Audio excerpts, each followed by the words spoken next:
भाग्यश्री घाडगे आत्महत्या प्रकरणातील फरार आरोपींना अंबडच्या कोर्टात आज दाखल करण्यात आले. बळीराम विठ्ठल मिंदर आणि त्यांची पत्नी मनीषा बळीराम मिंदर यांना अंबड पोलिसांनी आज कोर्टात हजर केले. अंबड पोलिसांनी या दोघांना मध्य प्रदेश येथील बरानपूर येथून ताब्यात घेतले. हे दोघेही मयत भाग्यश्री घाडगे हिच्या आत्महत्येस कारणीभूत आहेत. त्यानंतर अंबड पोलिसांनी दोघांनाही अटक दाखवून आज अंबड येथील कोर्टात हजर केले. भाग्यश्री घाडगे आत्महत्या प्रकरणातील फरार आरोपींना 5 दिवसाची पोलीस कोठडी सुनावण्यात आली. प्रथम वर्ग न्याय दंडाधिकारी अंबड न्यायालयाने पोलीस कोठडी सुनावली. सर मला सांगा, आज जे मिंदर म्हणून त्यांना अटक झालेली अशी माहिती मिळते, त्याबद्दल काय सांगा? एक 10 डिसेंबरला एक दुर्दैवी घटना घडली होती, ज्यामध्ये एक मायनर मुलीने सुसाईड केला होता आणि सुसाईड करताना तिने एका मुलाचं नाव घेतला होता जो तिला त्रास देत होता. तसेच त्या मुलाचे आई वडिलावर पण तिने तसा तो केला होता. ते आई वडिलांनी त्या मुलाला याला सुसाईडसाठी परावृत्त करण्यामध्ये मदत केलेली आहे. तर त्याप्रमाणे आपण ताबडतोब गुन्हा दाखल केला होता. मुलगा ऑलरेडी गुन्हा दाखलच्या वेळी कस्टडीमध्येच होता, कारण 1 आठवड्या अगोदर छेडछाडचा प्रकार दाखल केला होता आणि पोलिसांनी त्यांना त्या दिवशी अटक केला होता. पण त्याच्यानंतर पण त्याच्या आई वडील कडून तिला त्रास झाला होता आणि ते सगळी टेन्शनमध्ये तिने हे दुर्दैवी पाय उचलला होता. पण त्या दिवशी घटनापती दिवशीपासून त्याचे आई वडील फरार होते आणि त्याला शोधण्याचा फार प्रयत्न आमचा होता, पण आतापर्यंत सापडले नव्हते. पण आज त्याच्यामध्ये ब्रेक थ्रू फायनली पोलिसाला अंबड पोलिसांनी भेटलेला आहे आणि त्याच्यामधले 2 आरोपी, ज्याच्यामध्ये बळीराम विठ्ठल मिंदर वय 50 वर्ष तो त्याचा वडील आहे आणि मनीषा बळीराम मिंदर वय तो आई आहे.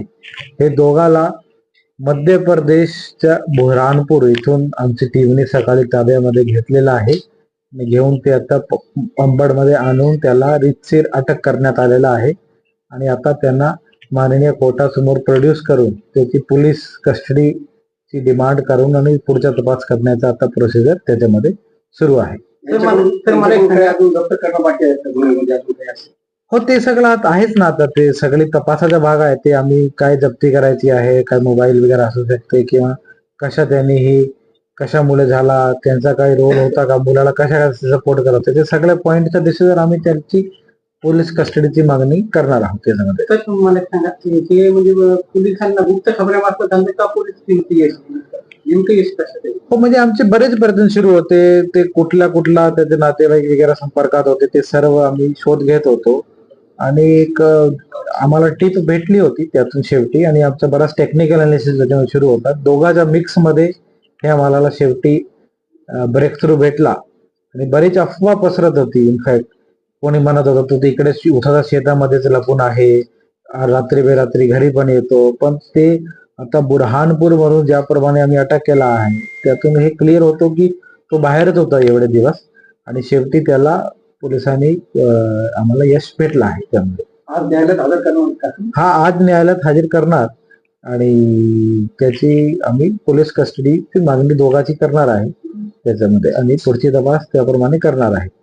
बराच याच्यामध्ये नागरिकांमध्ये संताप होता आणि तो खरा पण होता आणि याच्यामध्ये इकडचे लोकल आमदार श्री नारायण कुचे साहेबांनी पण बराच फॉलोअप केला त्यांनी आणि त्या सर्वाचा आता मला परिणाम भेटला आहे, अटक झाली आहे. पण हे अटक पुरतं नाही राहणार.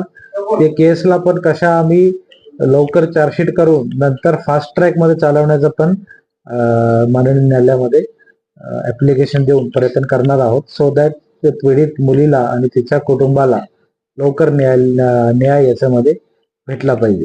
यामध्ये इतर काही आरोपी समोर आले नाही, आपण अगोदर त्याचा तो मुलगा आहे जो स्वयं बळीराम मिंदर, तो तर अटक आहे. त्याच्यासोबत एक त्याचा मित्र होता जो पण जुविनाईल आहे. जुविनाईल असल्यामुळे जुविनाईल कोर्टासमोर त्याने ऑलरेडी हजर केला आहे. नाही तर आई वडील अटक झाले आहे. आता याची तपासामध्ये अजून काही निष्पन्न होतो का ते आता पीसीआर नंतर पीसीआर मधला भाग आहे ती तपासाचा. टीम होते आणि कुठे कुठे शोध घेतला. नाही, आमचे बघा पोलीस स्टेशन 2 टीम होती, डीवायएसपी साहेबाचा स्क्वॉड होता, प्लस एलसीबीची 2 टीम, 4 ते 5 टीम काम करत होती. ऑलमोस्ट 15-20 दिवस झाले आहे आणि परभणी, सेलू, हिंगोली, औंढा नागनाथ आणि इव्हन बीड, बरेच आजूबाजूचे जिल्हे, संभाजीनगर वगैरे सर्चिंग अगोदर झाली होती. आणि आता एक डेफिनेट टीप भेटल्यावर आमची एक दोन टीम आम्ही त्याच्यामध्ये पाठवली होती. एक टीम बुरहानपूरला आणि एक अजून एक दुसऱ्या ठिकाणी पाठवली होती, भुसावल वगैरे जळगाव जिल्ह्यामध्ये. तर बुरहानपूरची टीमला याच्यामध्ये ब्रेक थ्रू भेटल्यामुळे त्याला आम्हाला आज सकाळी यश भेटलं आहे.